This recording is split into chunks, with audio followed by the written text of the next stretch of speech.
Boa noite também aos nossos amigos internautas. Agradecemos aos nossos facilitadores, Tiago Ramos, Jomar Gontijo, Túlio Campos, que estarão junto a nós, facilitando o nosso estudo espírita de perguntas e respostas de hoje. Boa noite a todos. É uma alegria novamente poder dividir este espaço, este tempo e, mais importante, essa sintonia com vocês. Esta casa é a casa de Jesus.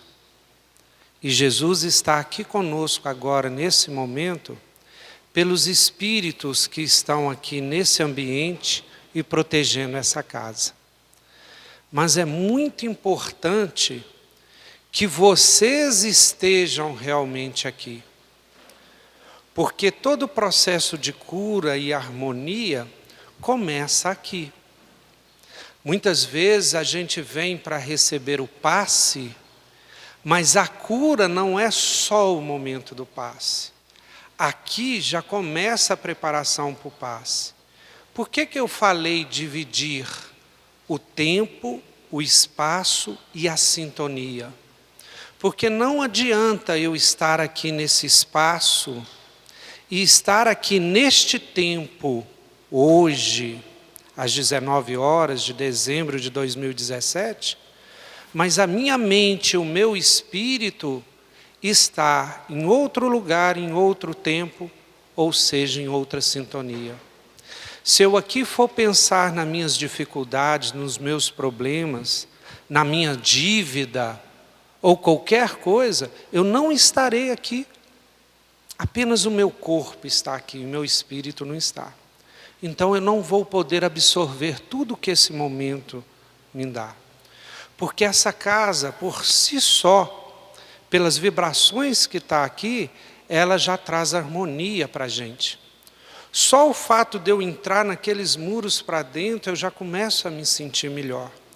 Então, quando eu começo e entro aqui, começo a receber abraços de todos aqui, e sorrisos, e afetividade, parece que eu já vou me alimentando, o meu espírito já vai recebendo um pão que não fica velho, né? Um pão que nos preenche de forma tranquila. Então vamos estar aqui, presentes, no presente.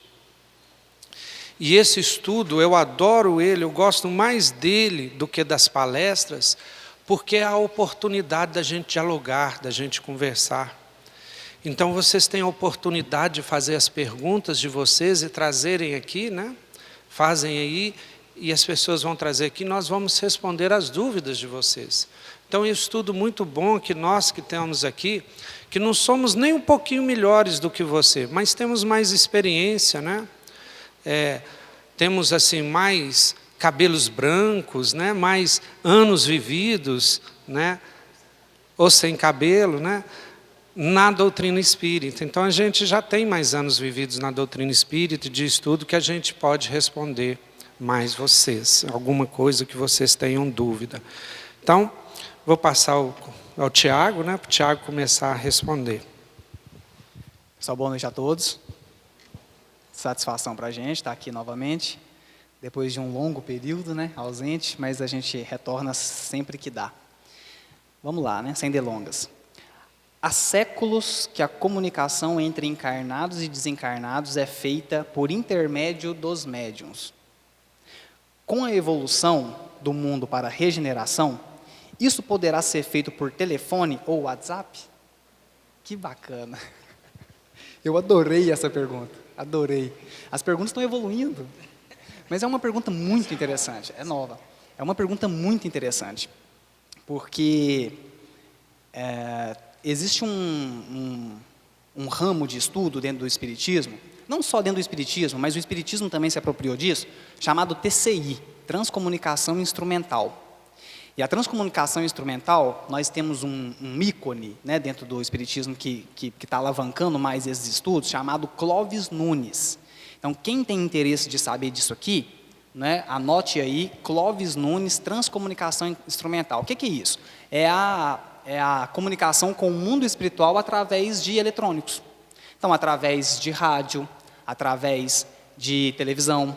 Então, por exemplo, aquele filme, né, o White Noise, não sei se é assim que pronuncia, mas ele mostra isso. O rádio, quando as pessoas às vezes colocam aquele ruído branco, né, o White Noise, ruído branco, entre uma faixa e outra, às vezes, se tiver um médium ali que libera ectoplasma, consegue captar uma comunicação espiritual. Então, nós temos a Sônia Rinaldi aqui no Brasil, que também tem uma comunicação interessantíssima de um espírito que deixou uma mensagem num gravador, uma secretária eletrônica, isso, né? Secretária eletrônica, então, há anos atrás, eles mandaram essa gravação para um instituto em Bolonha, e esse instituto, depois de meses fazendo um estudo sobre essa gravação, porque eles mandaram uma gravação depois da morte da menina e uma gravação antes, quando ela estava viva.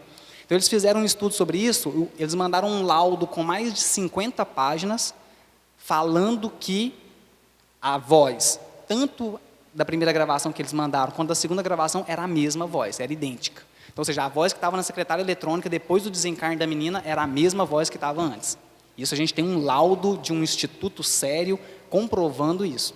Então, transcomunicação instrumental. Se vai chegar no ponto da gente começar a receber mensagem de desencarnado pelo WhatsApp, aí já é uma outra história. Aí eu já não sei. Eu acho que não seria uma muito boa ideia, não.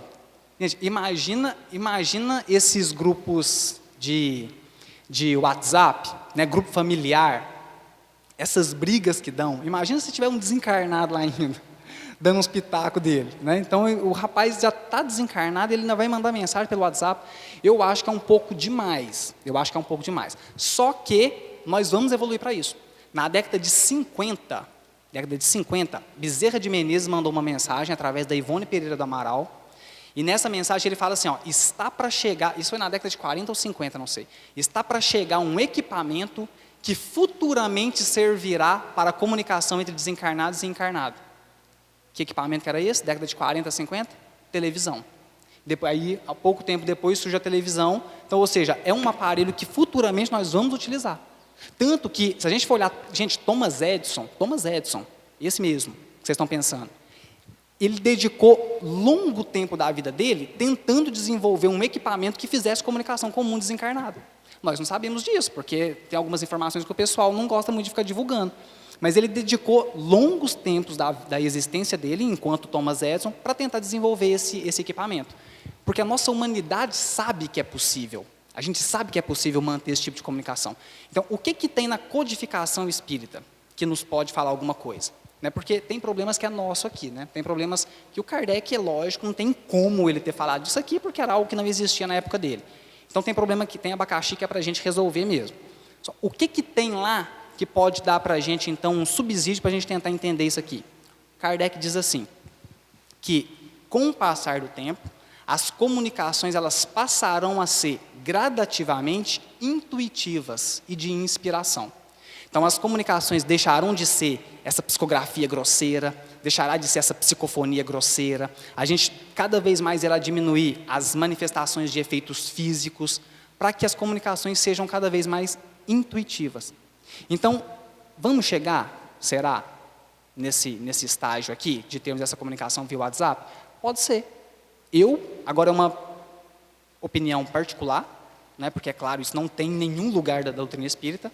Então, uma opinião particular, sim, com o tempo, é lógico que daqui a 100, 150 anos, talvez, nós poderemos, sim, receber uma ligação, na hora que você pega seu telefone, é lá um desencarnado ligando para você. Só que já vai ser tão natural esse conhecimento de que existe um mundo espiritual, que não vai haver surpresa, já não vai haver mais dúvida, já não vai haver mais medo disso acontecer, porque nós já teremos essa consciência do mundo espiritual. Então será uma comunicação natural, perfeitamente natural. Gente, só para a gente ter uma ideia, essa questão da evolução é interessante. Se você gosta disso, vai para o Google e digita lá, Raymond Kurzweil. Raymond Kurzweil é o engenheiro do Google, o camarada é engenheiro do Google. Ele é conhecido por fazer previsões de 10 em 10 anos. Ele começou a fazer isso em 99. Em 99 ele fez previsões para 2009. Beleza, tudo aí, ó. 2009 ele fez previsões para 2019. Isso na área tecnológica. Beleza. ele já fez novas previsões para 2029. Ele fala que em 2029, que são daqui a 12 anos, que passa voando, ele diz que a gente já será possível de ter um implante cerebral, onde nós poderemos acessar as informações da nuvem. Ou seja, qualquer informação que você quiser, você já vai ter um implante cerebral e você pode acessar essa informação. Só que o mais extraordinário que ele fala, que em 2029, a gente já vai poder, se eu já tenho esse implante, através de Wi-Fi, através de Bluetooth, não sei, eu já posso acessar o conteúdo que vai no cérebro do outro. Isso aqui no campo material.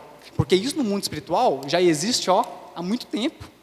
O espírito chega do seu lado, você acha que ele precisa de que você fale para ele o que você está pensando? Não, ele já sabe o que vai na sua cabeça. Nós ficamos tentando esconder as coisas da gente aqui. Né? Às vezes a gente tem vergonha das nossas conversas de WhatsApp, né? Só que esse pessoal que nos acompanha, sabe essa nuvem de testemunha que nos acompanha, eles têm acesso a toda conversa de WhatsApp que você tem. Complicado saber disso, né? Eles têm acesso a tudo. Então, ou seja, nós já teremos do lado físico algo que já existe no mundo espiritual. Então, se hoje nós temos do lado físico conversas de WhatsApp, eu particularmente acredito que daqui a muito tempo, vai demorar um pouquinho, sim, seu WhatsApp vai tocar aí, você vai receber uma mensagenzinha de um parente seu ou de um amigo desencarnado.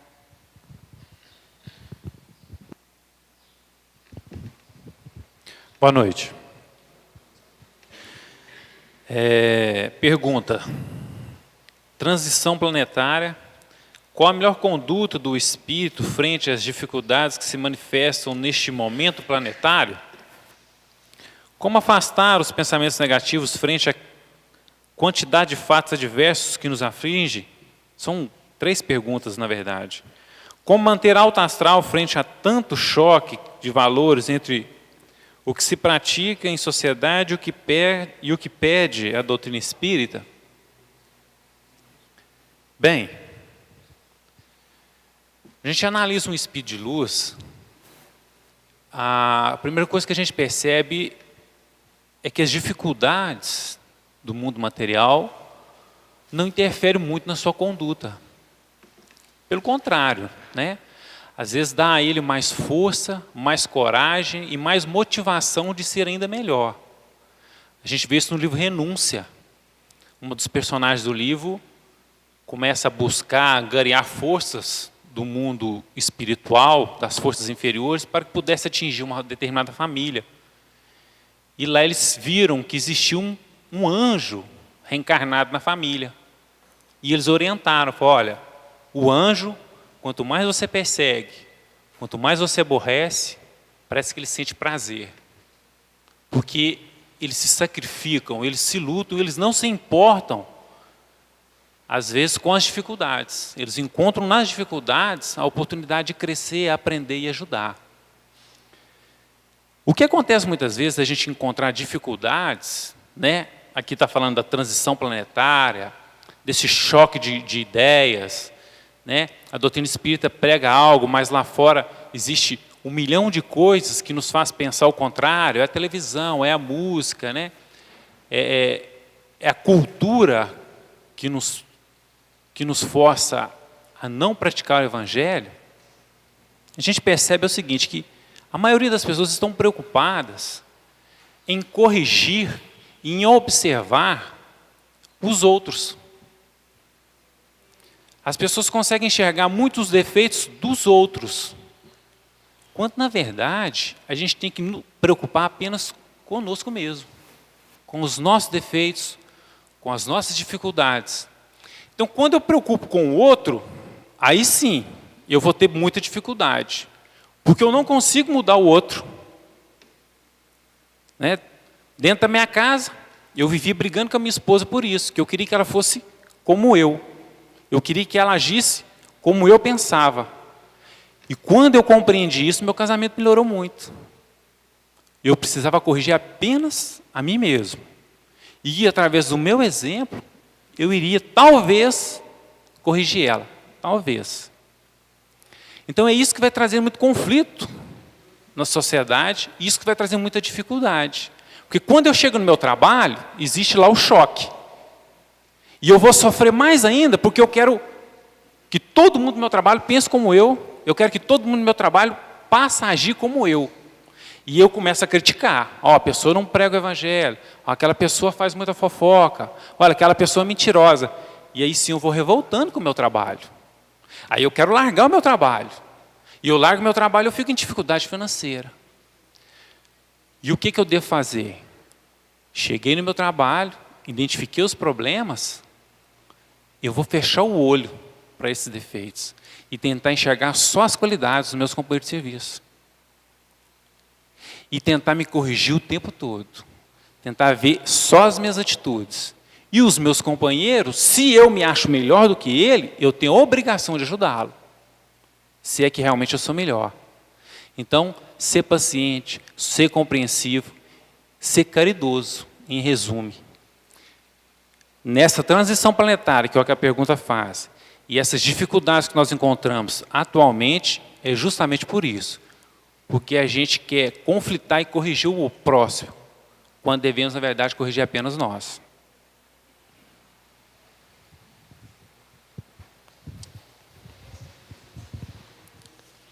Porque quando desencarnamos, na maioria das vezes encontramos pessoas que eram do nosso vínculo familiar. Explique esse processo. Interessante, ela tem razão. Se a gente for observar a maioria das narrativas mediúnicas que a gente recebe, vários médiuns em várias épocas descrevem que geralmente nós somos recebidos por um parente, uma mãe, um avô, alguém da família. Por que isso acontece? Entendendo primeiro aqui no plano material, para a gente entender o que acontece no plano espiritual, ou no mundo espiritual. Vejam que a diferença aqui é que todos nós estamos juntos naquilo que a gente chama de matéria. A matéria junta os espíritos de várias faixas evolutivas. É por isso que a gente aqui encontra com pessoas que a gente percebe que tem um nível espiritual muito mais elevado do que a gente, que transmite paz, que estão num nível de harmonia, de união, né, de felicidade maior do que a nossa. E a gente percebe que tem pessoas violentas, depressivas, deprimidas, pessoas em uma situação espiritual difícil, pessoas que fazem fofoca, que discriminam, que são violentas com os outros, que violentam a si mesmos. E está todo mundo aqui, juntos na matéria. Isso se chama reencarnação. Isso se chama mundo de provas e expiação, que é o mundo que nós estamos. Quando a gente passa para o lado de lá, quando a gente vai para o mundo espiritual, a dinâmica do mundo espiritual é outra. Ela separa. No mundo espiritual, nós somos separados pelas nossas vibrações espirituais, pelas nossas sintonias, pelo aquilo que a gente é de verdade. É por isso que aqueles que estão sofrendo ficam juntos sofrendo, aqueles que estão numa situação mediana ficam juntos, e aqueles que são evoluídos ficam juntos. Eles são, assim, naturalmente separados pela sua condição específica de ser. Tem alguns que fazem comparação com peso específico, como se o perispírito tivesse um determinado peso específico e aquele peso específico o separava numa determinada região. Outros fazem sintonia, fazem comparação com frequência eletromagnética, que cada frequência está numa faixa e uma frequência não mistura com a outra. Por exemplo, você pega AM, você pega FM, e se você sintoniza naquela frequência, você pega só ela, não pega as outras. São frequências diferentes, faixas de frequências diferentes.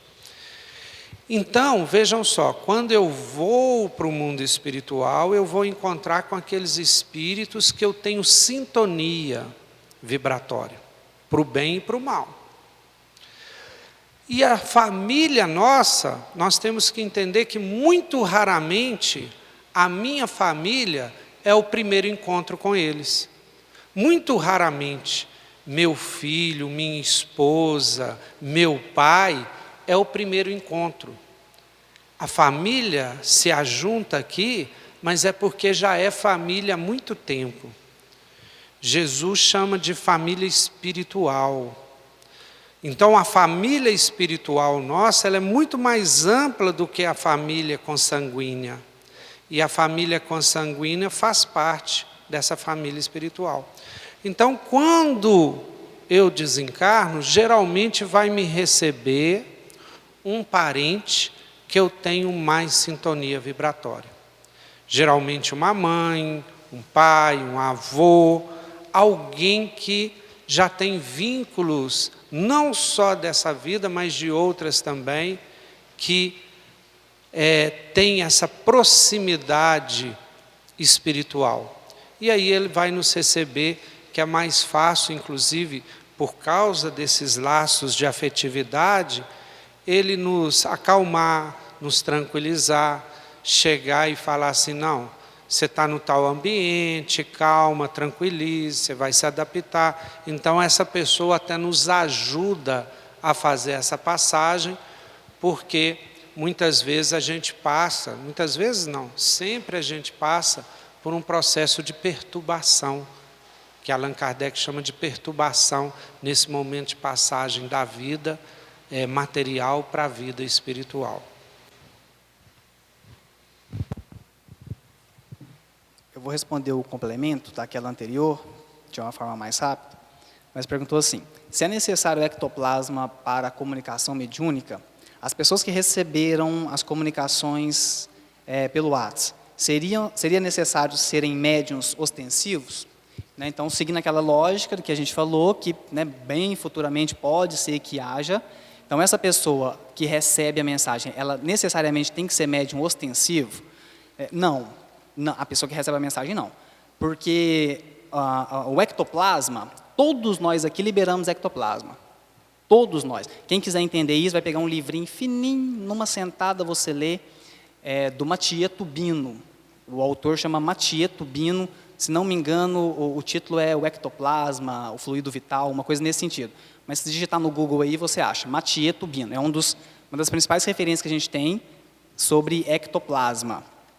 E ele diz assim, todos nós liberamos ectoplasma. A questão é que existem pessoas que liberam maior quantidade de ectoplasma. Esses que liberam uma maior quantidade de ectoplasma são aqueles que a gente denomina de médiuns de efeitos físicos. Mas todos nós liberamos. Então, o que acontece? Quando um espírito quer dar uma comunicação e ele quer movimentar uma garrafinha, por exemplo, então aqui ele precisa de ectoplasma. Se ele vai movimentar algo físico, precisa de ectoplasma. Se vai ter voz direta, precisa de ectoplasma. Se vai ter materialização, precisa de ectoplasma. Então, tudo isso precisa de ectoplasma. Ele pode pegar o ectoplasma do ambiente ou das plantas. Tem um tipo de ectoplasma que eles denominaram de fitoplasma, que as plantas também liberam, porque elas também têm fluido vital. E a matéria, a matéria-prima do ectoplasma é o fluido vital. Então, todos nós liberamos. Então, não necessariamente, se eu recebo uma comunicação, eu tenho que ser médium ostensivo. Eles podem pegar do ambiente. Boa noite. Meu marido é caminhoneiro, passa a maior parte do tempo fora de casa. Quando ele chega de viagem, minha paz acaba. Só brigamos. Até minha filha gosta que ele fica viajando. Poderia ser alguma influência de espírito obsessor? Pode. Lógico que pode. Como pode não ser também. Né? A questão toda é, o que você tem que se perguntar, agora falando sério, o que a pessoa tem que se perguntar é o seguinte, pode ser feito de um espírito obsessor? Não é essa a pergunta ideal. Por quê? Porque toda obsessão inicia com uma auto-obsessão. Toda obsessão é consequência. O camarada põe a culpa dos problemas da vida dele no espírito que está obsidiando. Vítima. Processo de auto-vitimação. Porque não existe ninguém responsável pelos conflitos que você tem, não existe ninguém responsável pelo sofrimento que você passa, não existe ninguém responsável pela sua infelicidade do que você mesmo. Não existe. Toda obsessão é consequência daquilo, de um ato que eu estou vivenciando. Então, por exemplo, pode ser feito de um espírito obsessor que chega e as brigas realmente elas, né, têm aí uma ebulição? Pode, lógico que pode. Mas isso já é consequência de um processo que estava tendo anteriormente. Então a pergunta que tem que se fazer é, que processo estava tendo anteriormente de indiferença? Tá, ele viaja, fica muito tempo fora de casa. Na hora que ele volta, e aí, como é que tá? Será que a gente mantém aquela intimidade, não mantém aquela intimidade? Fica um pouquinho indiferente? Será que o diálogo está sendo o mesmo ou não está sendo o mesmo? Então a causa sempre vai ser outra coisa. A obsessão é sempre a consequência disso. Então a gente não pode mais ficar colocando a culpa nos espiritadinhos. Os espíritos, eles estão aproveitando carona, eles aproveitam a carona. Né? Tem uma fala de um espírito, de um livro, não vou lembrar o nome, se não me engano é do Vanderlei Soares, e eles fazem uma entrevista com o espírito obsessor, e o espírito obsessor fala assim, não gente, não vai obsidiar os espíritas mais não, você está doido, eu chego do lado dos espíritas, eles estão tudo mais pior, eles estão pior que a gente, então eu vou obsidiar a espírita, vou deixar quietinho. Então, ou seja, a gente tem que começar a parar de jogar a culpa no lado de lá, e se responsabilizar. Então, nós temos que ir para um processo de responsabilização daquilo que nos acontece na existência. Tá? Então, o que a gente sugere? Culto no lar. O marido chegou, às vezes não é uma cobrança da presença dele dentro de casa, que está sendo o causador dessas brigas. Como ele é caminhoneiro, fica muito tempo fora, na hora que ele chega, eu não estou cobrando uma presença a mais do que ele pode me dar. Então, não será que essa cobrança... Porque quando eu já parto do princípio que eu tenho uma cobrança do outro, pronto, já vai tudo para água abaixo. Que tudo que o outro fizer por mim não vai ser suficiente. Porque o princípio já é a minha cobrança de que ele seja amoroso, carinhoso, que ele seja isso, que ele duplique o carinho, porque ele ficou muito tempo fora. Então, se eu já vou com essa expectativa, tudo que ele fizer já vai ser, né, já vão jogar água no chope, porque realmente eu vou achar que não é suficiente. Então, a pessoa tem que buscar essas causas. Tá? Então, culto no lar, marido chegou, chama a família, pega a filha, pega o marido, vamos cá, fazer um culto no lar, vem aqui. Porque se tiver alguma influência espiritual, eles também vão ser evangelizados na hora do culto no lar. Né? Então, fomentar o diálogo, senta aqui, vamos conversar, como é que foi sua viagem? Conta aí. Então, deixa eu te contar o que aconteceu aqui. Então, retomar esse carinho, retomar esse afeto, tem que ter esforço para isso. Um dos nossos grandes erros, a gente acha que o carinho, o afeto tem que ser natural. Tá, concordo, tem que ser, mas no início tem que ter um esforço. No início eu tenho que dar a minha cota de contribuição para isso acontecer. Então vai lá, se esforça, chama para fazer uma coisa diferente, retoma esse afeto, retoma esse olho no olho, que aos poucos isso passa, né, isso passa. E vamos parar de responsabilizar os espíritos, gente, o negócio que é nosso mesmo.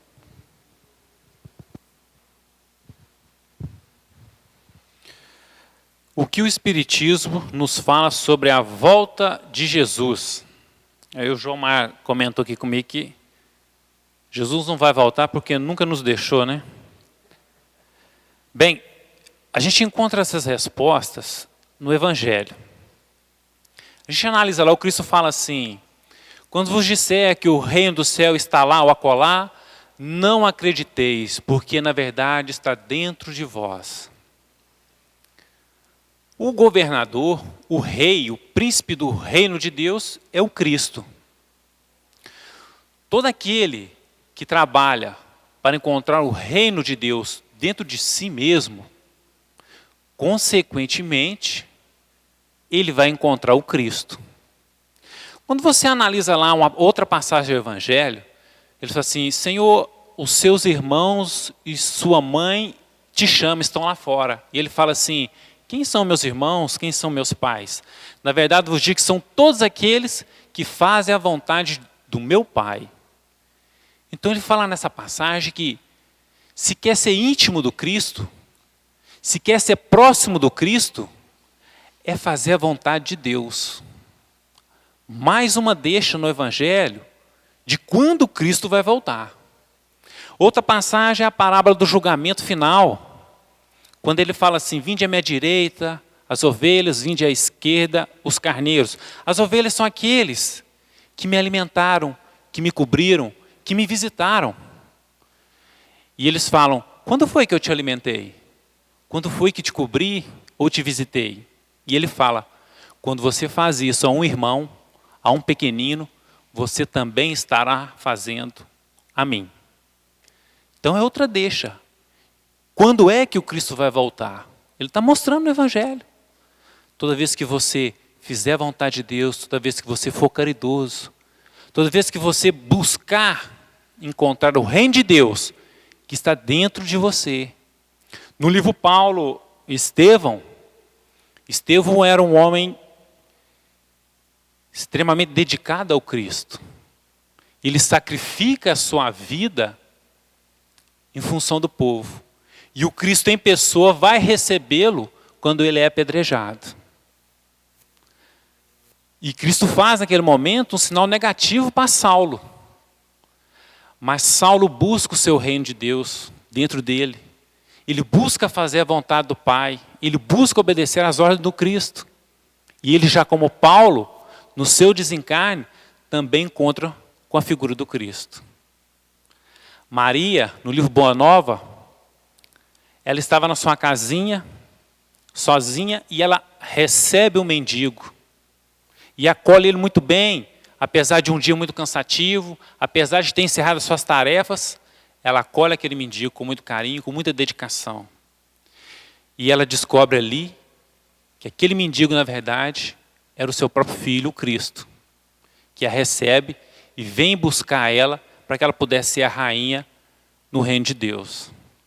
Então é isso que o Espiritismo nos fala, é isso que o Espiritismo nos ensina, é isso que o Evangelho nos ensina.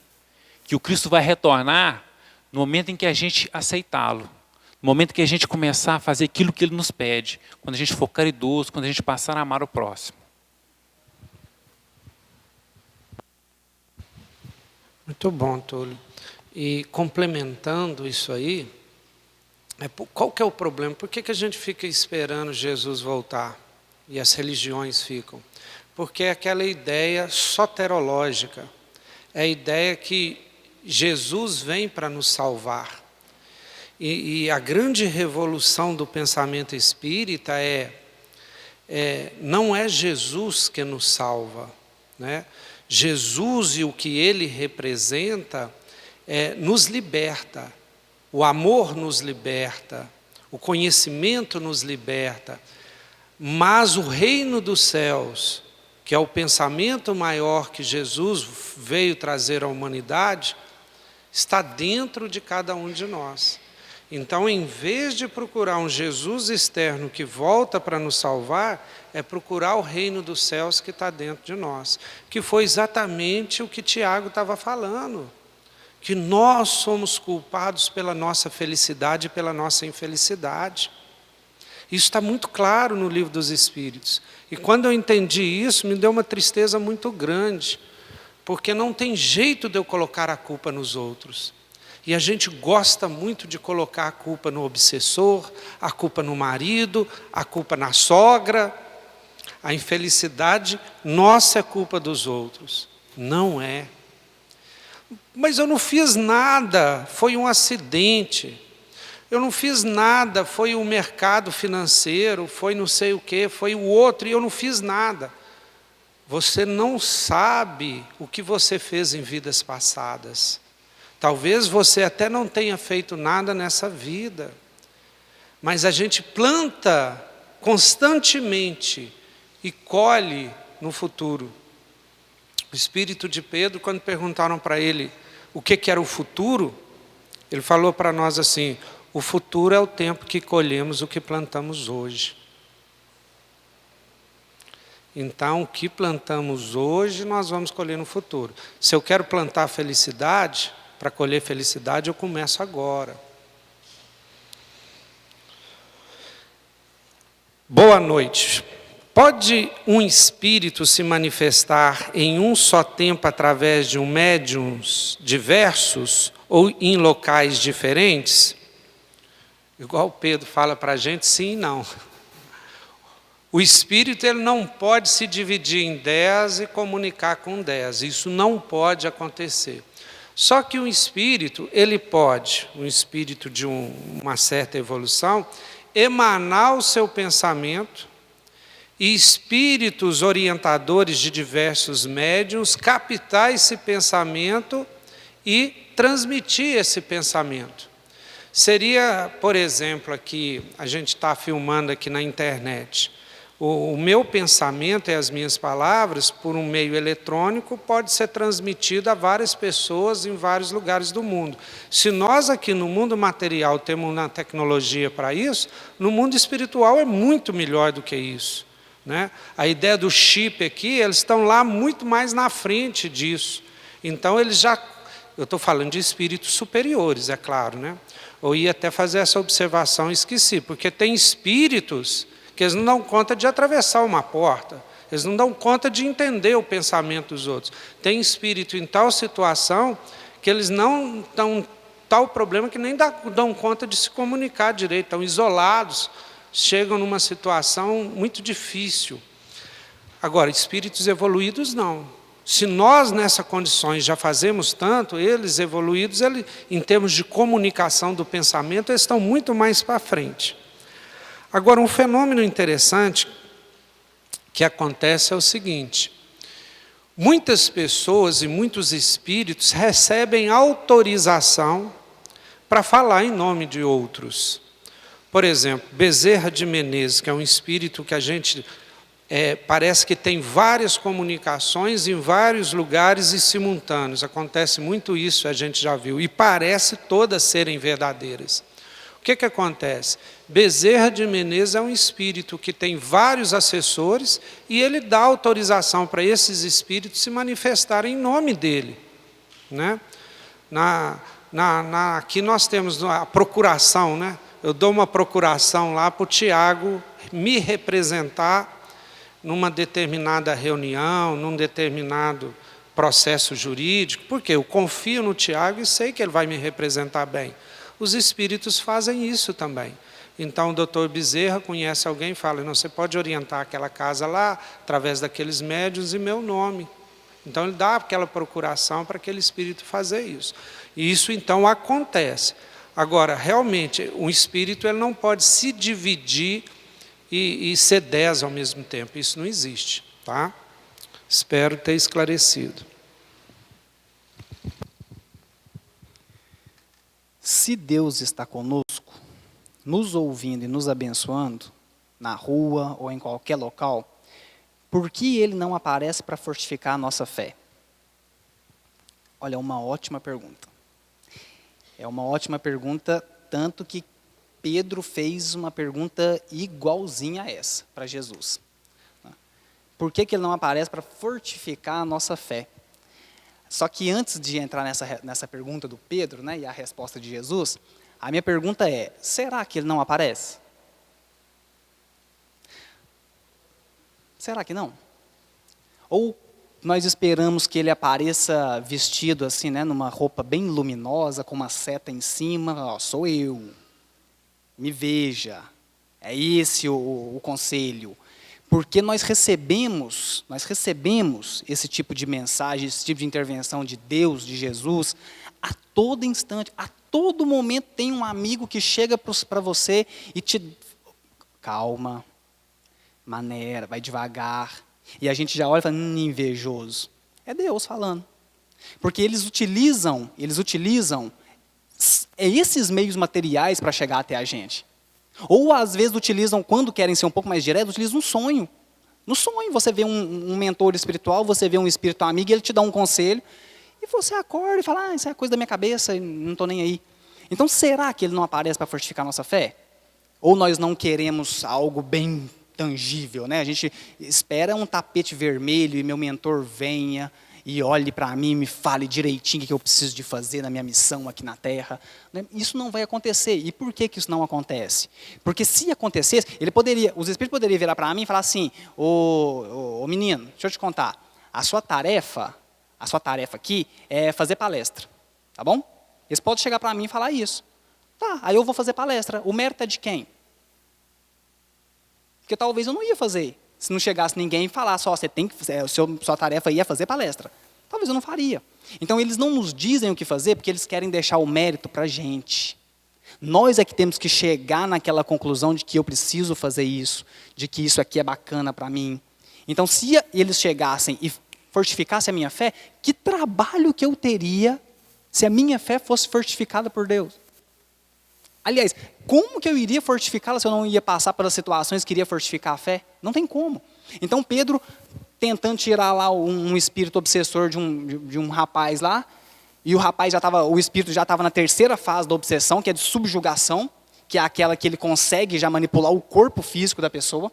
E ele estava pegando esse menino e tentando que o menino se suicidasse, porque o relato é assim, ele estava sendo apoderado de um espírito, de um demônio, né? E ora ele se jogava ao fogo e ora ele se jogava à água, porque ele estava tentando que o menino se suicidasse, era um espírito obsessor ferrenho.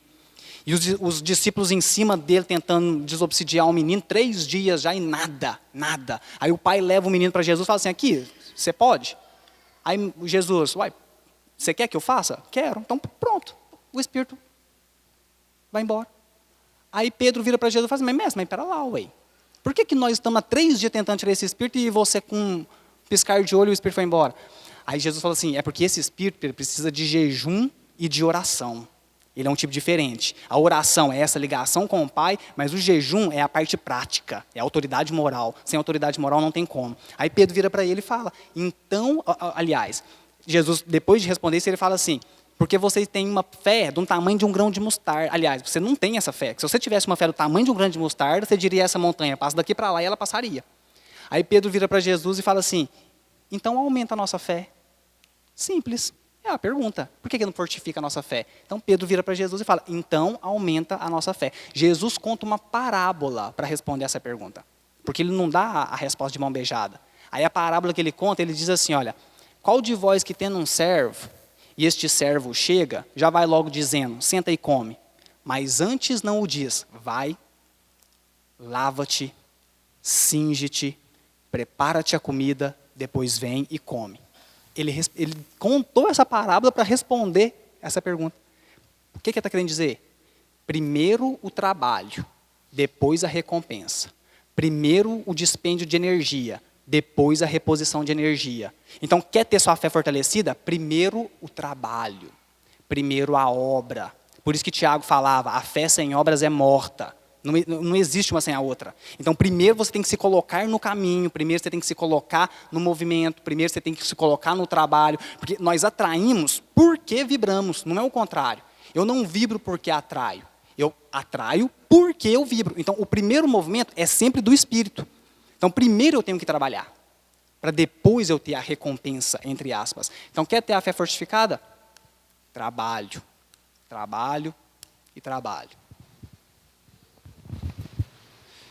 Só complementando, primeiro André Luiz, primeiro a disciplina, depois a espontaneidade. Então, ele, na outra resposta dele, ele falou assim, que a gente acha que o carinho é espontâneo. Não, primeiro vamos exercitar o trabalho, depois passa a ser espontâneo. Túlio, rapidinho, nós temos 4 minutos. Tiago, você me permite? Ter fé é a gente ser fiel, né? E ter fé em Deus é ter fidelidade a Ele, aos seus princípios, né? É o que Ele nos pede.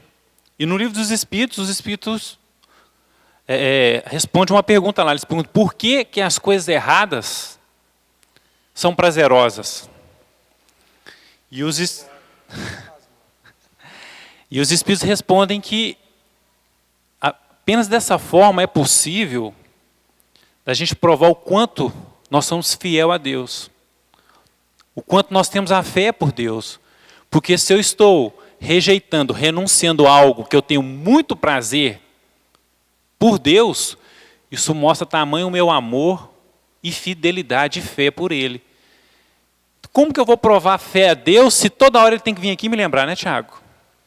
Que fidelidade é essa? Né?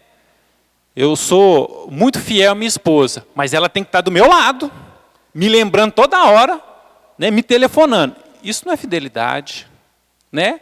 Porque o verdadeiro fiel é aquele que não precisa ser vigiado. Né? Isso é obsessão, né? Ainda quer que responda? Vai dar tempo?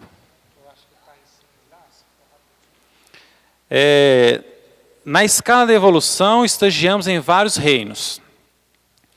Pode um cão estagiando no reino animal chegar, com o passar do tempo, a encarnar como homem no reino hominal?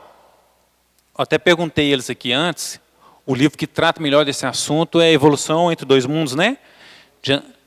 Evolução em Dois Mundos, de André Luiz, e o livro A Caminho da Luz também fala um pouco disso. Quando a gente passa a observar a lei divina, a lei de Deus, a gente observa que ela é muito perfeita e existe sempre um estágio de adaptação. Não existe mágica. E o Espiritismo nos mostra nessas duas obras que, para que o espírito humano possa estagiar em um corpo humano, ele precisa aprender todas as outras tarefas em outros reinos. Ele vai estagiar para aprender determinadas... por exemplo, a respiração, falando no livro Evolução Dois Mundos, que para nós hoje é um ato normal, né? Até assim, a gente nem percebe que está respirando, a gente aprendeu isso, esse hábito, no mundo vegetal. Quando estagiamos no mundo vegetal. Então, o espírito antes de estagiar um corpo humano, a energia do espírito, ela estagia primeiro no mundo mineral, depois no mundo vegetal, depois no mundo animal, para depois estagiar no mundo hominal. Por quê? Né? Completando o que eu já disse. Para que ele venha desenvolver alguns hábitos nesse mundo. Para que ele possa, dessa forma, conseguir lidar com o corpo físico. Porque se a gente for observar uma criança quando ela nasce, existe uma adaptação. Ela começa a amamentar na mãe, ela ainda não sabe engatinhar, depois do engatinhar ela passa a andar com a ajuda dos pais, né? Existe sempre uma adaptação. Então a lei divina também existe essa adaptação. Nós vamos estagiar em vários reinos para que possamos estagiar no corpo humano, para que a gente possa lidar com o corpo humano. E o Espiritismo vem associar aí dois grandes conflitos históricos, que é a teoria de Charles Darwin, que fala, que provou através da ciência que viemos dos macacos, mas a igreja não aceitava isso, porque ela falava que viemos de Adão e Eva. E o Espiritismo vem e soma essas duas teorias. O símbolo que está na Bíblia, de Adão e Eva, com a teoria de Charles Darwin. Isso é muito bem explicado no livro A Caminho da Luz e nesse livro Evolução em Dois Mundos, que não vai dar tempo de explicar, porque o nosso tempo acabou. O Tiago sabe muito bem sobre esse assunto, se ele puder completar, puder dizer alguma coisa, ou o Jomar. Nós estamos com o tempo estourado, só uma correção. Darwin não é o homem veio do macaco não, mas veio de um ser, né, de uma espécie que já está extinta há muito tempo, né, mas que foi evoluindo no mineral. Foi evoluindo na história. E essa evolução não é na vida humana não, de 100 anos, não. É milhares de anos, é uma coisa, né? Então, gente, agradecer a vocês, agradecer aos internautas que estão nos ouvindo, né, ou que irão nos ouvir no futuro, e desejar a todos uma boa palestra, né, e que possa sair daqui melhor do que entraram na noite de hoje. Muito obrigado.